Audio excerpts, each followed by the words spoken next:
Hello and welcome to a video that I've been wanting to do for a while. I play Monopoly a lot, I love Monopoly, and I've been wanting to, kind of do a tier list on every single type of property that you can buy in Monopoly. This will be basically just about, normal Monopoly that you'd play on the Switch or Xbox or, computer.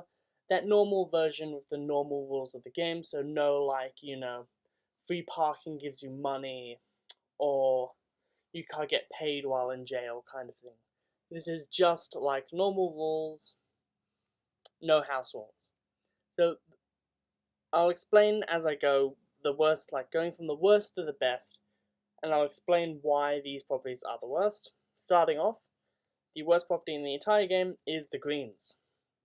Unsurprisingly. The drawbacks to this is obviously you start with 1500 money, Monopoly dollars, whatever it is called. And with that, to buy this entire set, you're pretty much using 920, which is literally like 3/5 of your entire currency. So using that, you're getting one set, and it is pretty decent.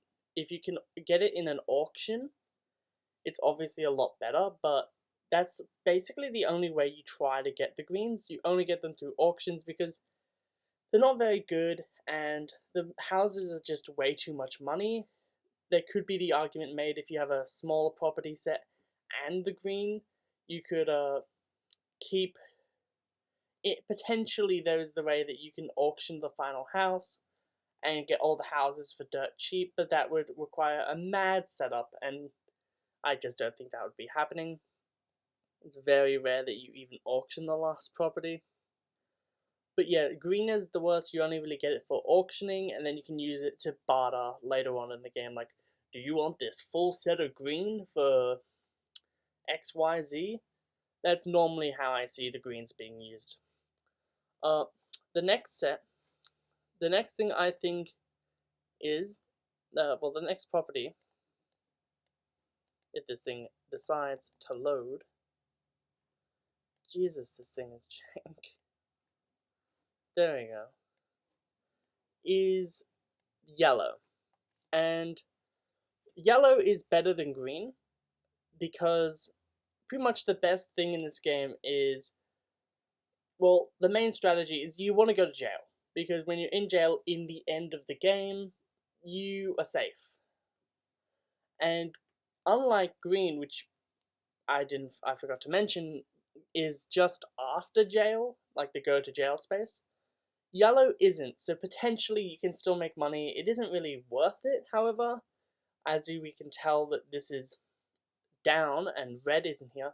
Red is a better thing, and for the 150 price tag of a house, I feel like red is a bit better of a value proposition for that. It isn't like, it's still in that category of you would want to auction it, you wouldn't really want to just buy it outright, but it can also be that good kind of barter piece. And if you really can't find something and you really need a piece, like a property set, yellow isn't too bad. Like if you're playing with multiple people, like a 5, maybe 6 player game, like when you're playing like 1, 2, or 3 players, don't really go for yellow. But when you're going for those like 4, 5, 6 kind of player base for this game, going for something like yellow might actually be good because it's not as expensive as green, and that's the main reason why green is the worst. It's not as expensive. It still has that utility of just being before that go to jail piece of the board, but it still is kind of lacking because the higher the property is, it's kind of like redundant how much money you're making off of it if they land on it, because it's like, yeah, if they land on it, they basically lose the game, but then at the same time, it's like, but you could there's like a lot more properties that get you a lesser amount of money, but it builds up over time and allows you to do more with your game than what these properties provide for you. The next property set, if it decides to work yet again,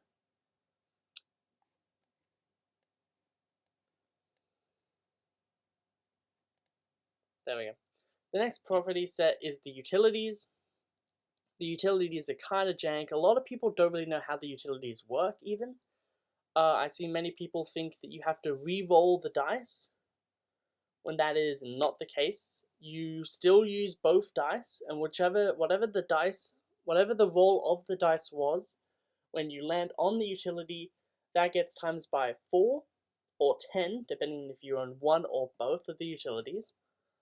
And yeah, so if you roll a 10, you either pay them 40 or 100, and it's an alright property. There is a card to go to a property, so that's why it's a little bit higher, because obviously it isn't as good as something like the railroads.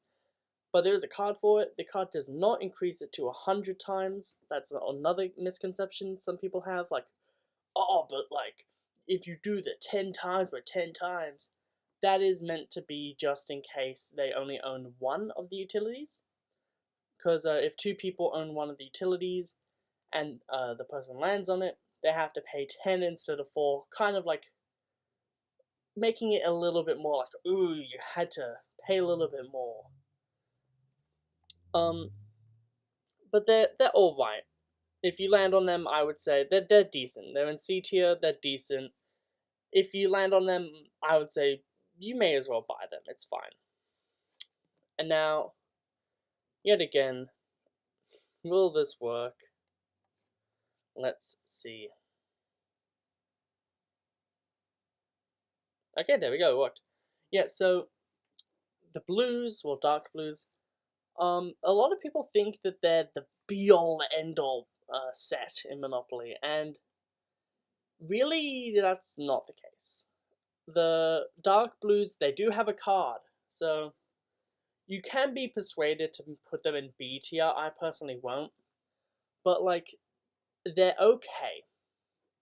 If like, yet again, you're playing 4, 5, 6 players, like, you could do something with this, but the thing is that the houses are so expensive that you need to spend like, you spend 800 basically for the properties themselves, and then you're spending another like, you're basically spending 2,000 to get 1,000 back if someone lands on it. And you can do that a lot better with a lot of other property types, or property sets. And then it's just in an awkward situation where, one, it's already past the go to jail space, which is where everyone's trying to go, because going into jail is so powerful. And as well, like, it's at the end of the like board, and most of the time, let's be honest, everyone lands around it. Like, I was playing a game earlier this week even, and my friend picked up these pieces and were like, yes, I have these pieces, and no one landed on them until they were mortgaged, and they lost the game.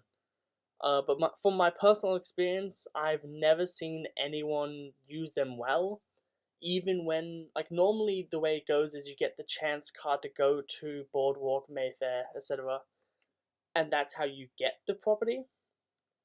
But then it's like, oh, well, then you're not going to get the card to go to Mayfair, and that's kind of like the only way that it becomes a power threat. But yeah, they're all right if you're playing 4, 5, 6 players, but even still, they're not that good. And I just feel like there's a lot better properties. And it's funny that these are laid out the way they are, because the next one, going into B tier this time, is the red properties when they decide to go into the tier maker. There we go. So the red properties are pretty good. Honestly, I used to think that they were literally terrible, like yellow is so much better, gives you more money for basically the same price. However, reds have two things on yellow that make it a lot better. One is it's within a tile radius of jail that is much more favorable. It's within a 11 and 13 to 14 set, meaning in 2 rolls it is the most likely thing to land on the best, which is Trafalgar Square in the Australian Monopoly. But the highest paying red property is the most likely to be landed on with 2 7 rolls. So it's really good as a get out of jail kind of box area. It isn't as good as some other ones, which we'll get into later, obviously, but it's still a very good, like, kind of property set that allows you to get a lot of money, end a few games but it still has that a bit of more of a price tag to it. It definitely feels like I couldn't get the other properties that I wanted, so I'll get this one because it's still really good kind of a move.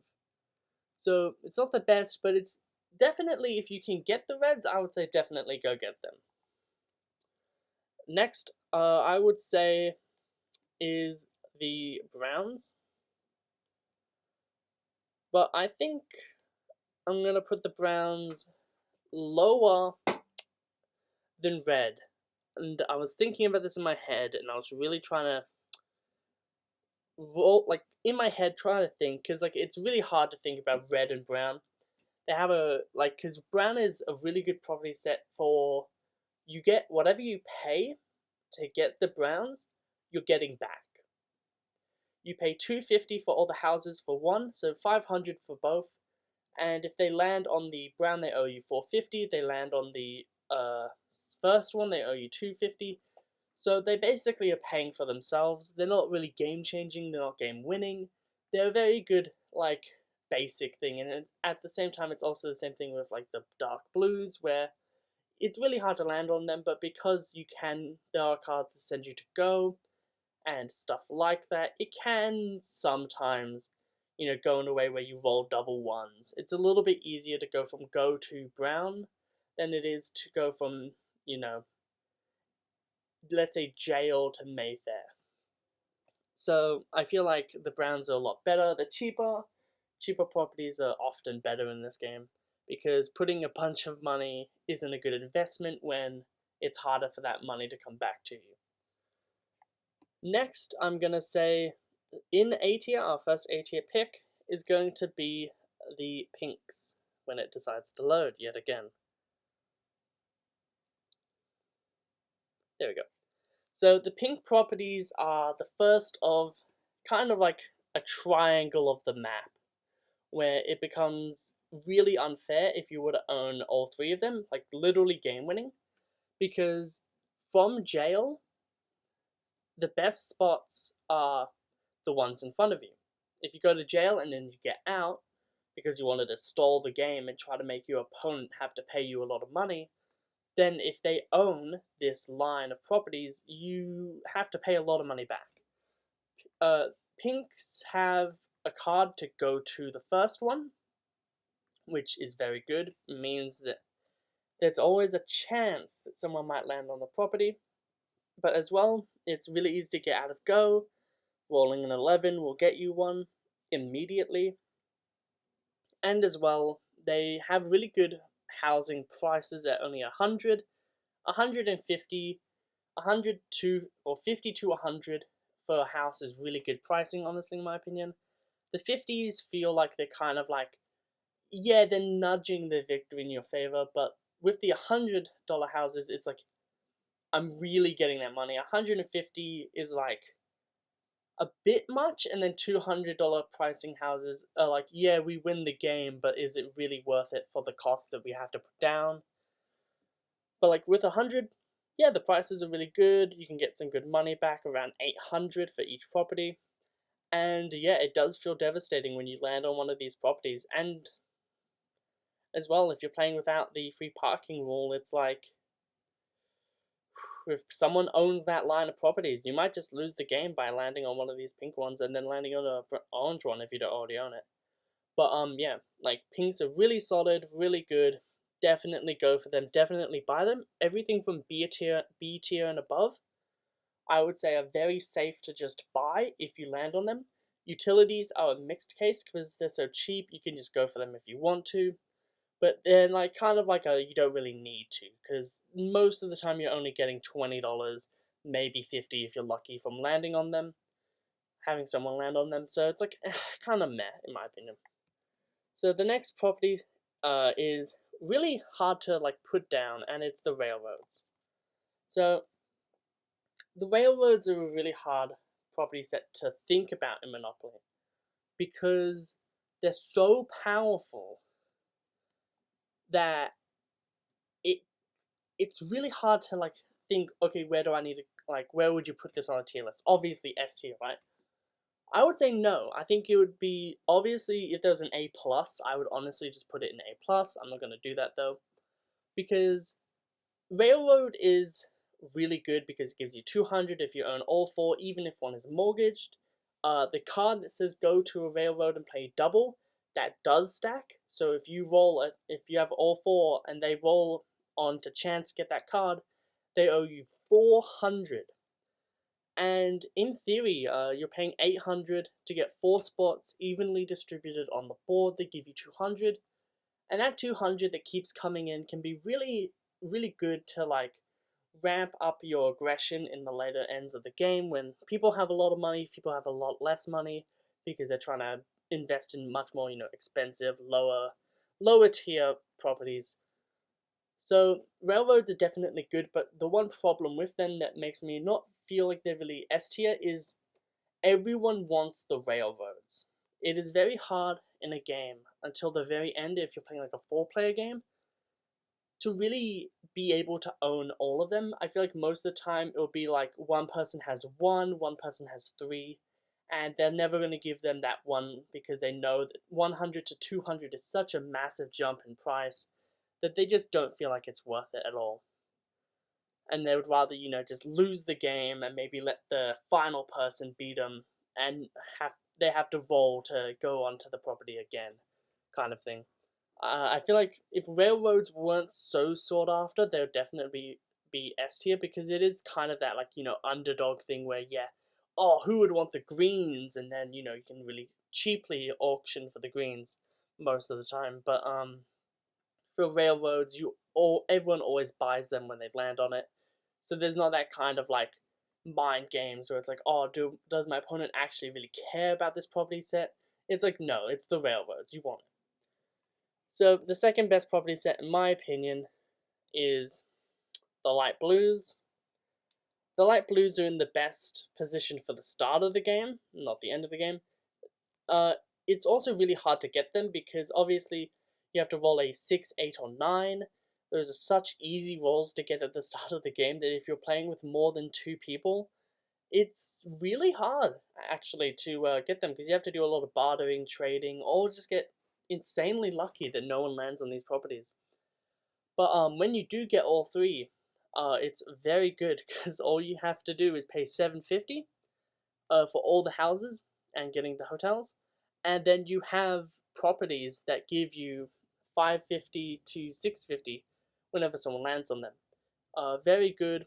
The only property before the jail line that I think is super worth it, like brown is obviously just get it anyway, but like light blue is like you can make a strategy out of it. Light blue is the only reason that having like light blue and brown is good. Otherwise, it wouldn't be that effective. It is an actual strategy having these two. But yeah, and obviously, lastly, the best property in the game, you should have seen it coming, is orange. Orange is the best because it's the most common out of jail. It gives you a bunch of money off, like the final one giving you 1,000 when it has a hotel, and it's just very powerful. It's a power play because you're always going to be going through that pink to orange area of the board, always, no matter what. Even if you go to jail, and if you go around the entire board, you're definitely going to go by it because that's how Monopoly works. Uh, so yeah, that is my tier list. I hope you all have a wonderful day, and I hope you learned something. Goodbye.